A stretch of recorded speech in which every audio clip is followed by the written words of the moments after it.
Hello viewers, இன்றைக்கி நம்ம எல்லாத்துக்குமே ரொம்ப பிடிச்ச திண்டுக்கல் தலப்பாக்கட்டி மட்டன் பிரியாணி எப்படி பண்ணுறதுன்னு பார்க்கலாம். இது பார்த்தீங்கன்னா தலப்பாக்கட்டி ரெஸ்டாரண்ட்டில் ரொம்ப ரொம்ப ஃபேமஸ். இந்த பிரியாணியோட ஸ்பெஷாலிட்டியே இதில் வந்து சீரக சம்பா அரிசி யூஸ் பண்ணி பண்ணுவாங்க. வாங்க ஃப்ரெண்ட்ஸ், இந்த சுவையான திண்டுக்கல் தலப்பாக்கட்டி மட்டன் பிரியாணியை நம்ம வீட்டில் எப்படி பண்ணுறதுன்னு வாங்க ஃப்ரெண்ட்ஸ் பார்க்கலாம். ஃப்ரெண்ட்ஸ், இப்போ நம்ம தலப்பாக்கட்டி பிரியாணி பண்ணுறதுக்கு ஃப்ரெஷ்ஷாக வந்து பிரியாணி மசாலா அரைச்சிக்கலாம். அதுக்கு என்னென்ன தேவைன்னு பார்த்துக்கலாம். ஒரு கடாயை ஹீட் பண்ணிவிட்டு ஃப்ளேமை வந்து லோவில் வச்சுக்கோங்க. 1 டீஸ்பூன் சீரகம், 1 டீஸ்பூன் மிளகு, சிறிதளவு சோம்பு, ஒரு ஜாவித்ரி, ஒரு 1-2 இன்ச் பட்டை, ஒரு நட்சத்திர சோம்பு, 4 ஏலக்காய், கொஞ்சமாக வரக்கொத்தமல்லி சேர்த்துக்கோங்க. 1 டீஸ்பூன் சேர்த்துட்டு இதை வந்து நல்ல ஒரு மிதமான சூட்டில் வந்து நம்ம வறுத்து எடுத்துக்கலாம்.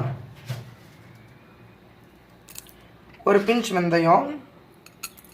இப்போ சம்மருங்கிறதுனால பார்த்திங்கன்னா ரொம்ப ஹீட்டாக இருக்கும், அதனால தான் வெந்தயம் சேர்க்குறோம். மிதமான சூட்டில் வந்து இதை எப்படி வறுத்து எடுத்துக்கலாம். லைட்டாக மணம் வந்ததும் இதில் ஒரு பிரியாணி இலையை சேர்த்து நம்ம வந்து இதை வந்து மிக்ஸி ஜாரில் ட்ரான்ஸ்ஃபர் பண்ணி நல்லா அரைச்சிக்கலாம். ஃப்ரெண்ட்ஸ், இப்போ நம்மளோட மசாலா அரைச்சதுக்கப்புறமா நம்ம வந்து மட்டனை வேக போட்டுடலாம். நான் பார்த்திங்கன்னா எனக்கு 1 கிலோ மட்டன் எடுத்திருக்கேன். இது வந்து வேக போட்டுடலாம். அதுக்கு வந்து ஒரு குக்கரை வந்து நல்லா ஹீட் பண்ணிவிட்டு அதில் நம்மளோட மட்டனை சேர்த்துக்கோங்க. சேர்த்துட்டு முழுகிற அளவு தண்ணி ஊற்றிக்கலாம்.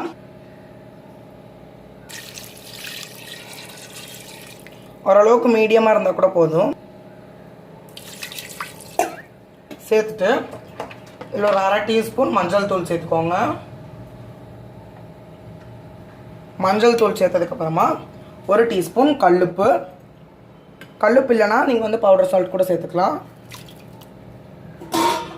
சேர்த்துட்டு சிறிதளவு எண்ணெய் சேர்த்துக்கோங்க. நான் பார்த்தீங்கன்னா எனக்கு 2 டேபிள் ஸ்பூன் எண்ணெய் எடுத்திருக்கேன். ரீஃபைண்ட் ஆயிலே சேர்த்துக்கலாம். உங்கள்கிட்ட நல்லெண்ணெய் இருந்தால் நீங்கள் அதையும் சேர்த்துக்கலாம். இதில் தடவை கிளறி விட்டுட்டு நம்ம வந்து ஒரு 5 விசிலுக்கு வந்து விட்டுறலாம். ஃப்ரெண்ட்ஸ், இப்போ குக்கரில் வந்து விசில் வர நேரத்தில் நம்ம வந்து மீதி பொருட்கள்லாம் அரைச்சிடலாம். பார்த்தீங்கன்னா நான் வந்து இன்றைக்கி 2 சின்னதான பெரிய வெங்காயத்தை எடுத்திருக்கேன். அதோட 2 பச்சை மிளகாய், அப்புறம் கொஞ்சம் இஞ்சி பூண்டு சேர்த்து நல்லா மையாக அரைச்சிக்கலாம். அதே மிக்ஸி ஜாரில் 3 தக்காளியை வந்து நல்லா அறுத்து சேர்த்துக்கோங்க. இது வந்து நல்லா மையாக அரைச்சிக்கோங்க. இப்போ மட்டன் நல்லா வெந்துருச்சு.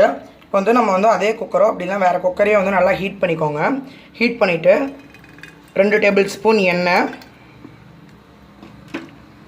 சேர்த்துட்டு 3 டேபிள் ஸ்பூன் நெய் சேர்த்துக்கலாம். நெய் நிறையா ஊற்றுனீங்கன்னா பிரியாணி வந்து நல்லா ரிச்சாக வரும். நெய் சேர்த்துட்டு நெய் உருகிற மாதிரி பார்த்துக்கோங்க. நெய் உருகுனதும் நம்மளோட வெங்காயம், பச்சை மிளகாய், அப்புறம் இஞ்சி பூண்டு விழுதை வந்து சேர்த்துக்கலாம். சேர்த்துட்டு இதை வந்து நல்லா கொஞ்ச நேரம் வதக்கிக்கலாம். வதக்கிட்டு நம்ம அரைச்சி வச்சுருக்கோம் இல்லையா 4 தக்காளி, அதை வந்து நம்ம சேர்த்துக்கலாம். வெங்காயத்தை விட தக்காளி அதிகமாக இருந்தால் தான் பிரியாணி நல்லாயிருக்கும். நீங்கள் அரைச்சி சேர்த்துக்கிட்டிங்கன்னா நீங்கள் வந்து சாப்பிடும்போது தக்காளியோ வெங்காயமோ வந்து அங்கங்கே இருக்காது.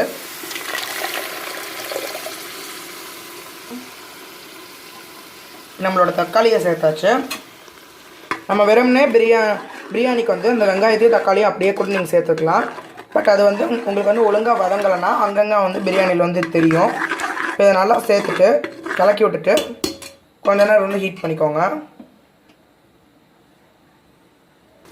இப்போ லைட்டாக கொதிக்க ஆரம்பிச்சதுக்கப்புறமா நம்மளோட மசாலாலாம் சேர்த்துக்கலாம். ஒரு 1/2 டீஸ்பூன் மஞ்சள் தூள்,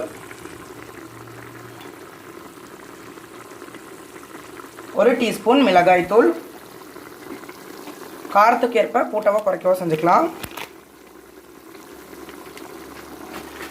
நம்ம ஃப்ரெஷ்ஷாக அரைச்சி வச்சுருக்க பிரியாணி மசாலா 2 டேபிள் ஸ்பூன் சேர்த்துட்டு நல்லா மிக்ஸ் பண்ணிக்கோங்க. சேர்த்துட்டு அது நல்லா கொதிச்சதுக்கப்புறமா 1 கப் போல் மல்லி இலை, 1 கப் போல் புதினா இலை சேர்த்துட்டு இதையும் நல்லா வதக்கி விட்டுக்கோங்க.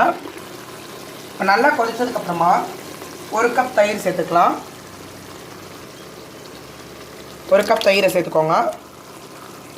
சேர்த்துட்டு இதையும் நல்லா மிக்ஸ் பண்ணிக்கலாம். சேர்த்துட்டு இதை ஒரு 2 நிமிஷம் போல் நல்லா கொதிக்க விடுங்க. இது நல்லா கொதிச்சதுக்கப்புறமா நம்ம வேக வச்சு எடுத்துருக்க மட்டன் பீஸ் சேர்த்துக்கலாம். வேக வச்சு எடுத்துருக்க மட்டன் பீஸை அந்த ஸ்டாக் வடிச்சிட்டு பீஸை மட்டும் தனியாக சேர்த்துக்கோங்க.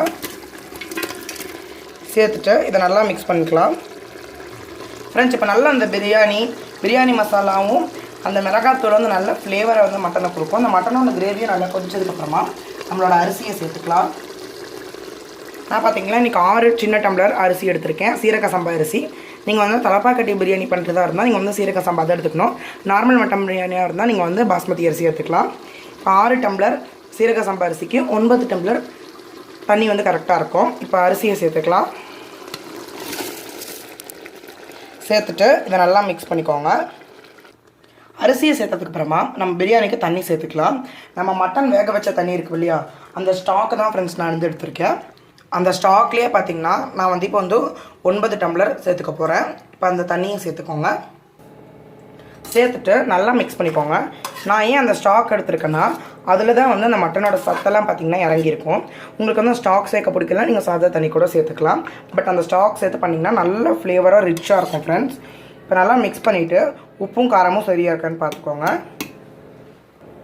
இப்போ உப்பும் காரமும் சரியாக இருக்கான்னு பார்த்தாச்சு. நான் பார்த்திங்கன்னா கல்லுப்பு சேர்த்துருக்கேன். இப்போ எல்லாத்தையும் மிக்ஸ் பண்ணி உப்பு கரெக்டாக இருந்ததுன்னு பார்த்ததுக்கப்புறமா லைட்டாக நெய் வந்து மேலே சேர்த்துக்கோங்க. அப்புறமா 3 விசிலுக்கு வந்து குக்கரை விட்டுடலாம். நம்மளோட பிரியாணி பார்த்திங்கன்னா ரெடி ஆயிடுச்சு, சூப்பராக ரெடி ஆகிருக்கு ஃப்ரெண்ட்ஸ். மேலே வந்து நீங்கள் ஓப்பன் பண்ணதுக்கப்புறமா லைட்டாக நெய் சேர்த்துக்கோங்க. இப்போ வாங்க ஃப்ரெண்ட்ஸ் பார்க்கலாம். நம்மளோட சுவையான திண்டுக்கல் தலப்பாக்கட்டி பிரியாணி சூப்பராக ரெடி ஆகிருக்கு ஃப்ரெண்ட்ஸ். ஒரு தடவை கிளறி விட்டுட்டு நம்ம சர்வ் பண்ணிக்கலாம்.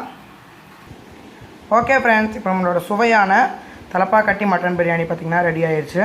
நல்லா ரிச்சாக சூப்பராக ரெடி ஆகிருக்கு ஃப்ரெண்ட்ஸ். அந்த தலப்பாக்கட்டி டேஸ்ட் வந்து அப்படியே இருக்குது. அதே நேரத்தில் நம்ம ஃப்ரெஷ்ஷாக வந்து மசாலாலாம் அரைச்சிருக்கறனால அது ஒரு நல்ல டேஸ்ட்டாக இருக்குது.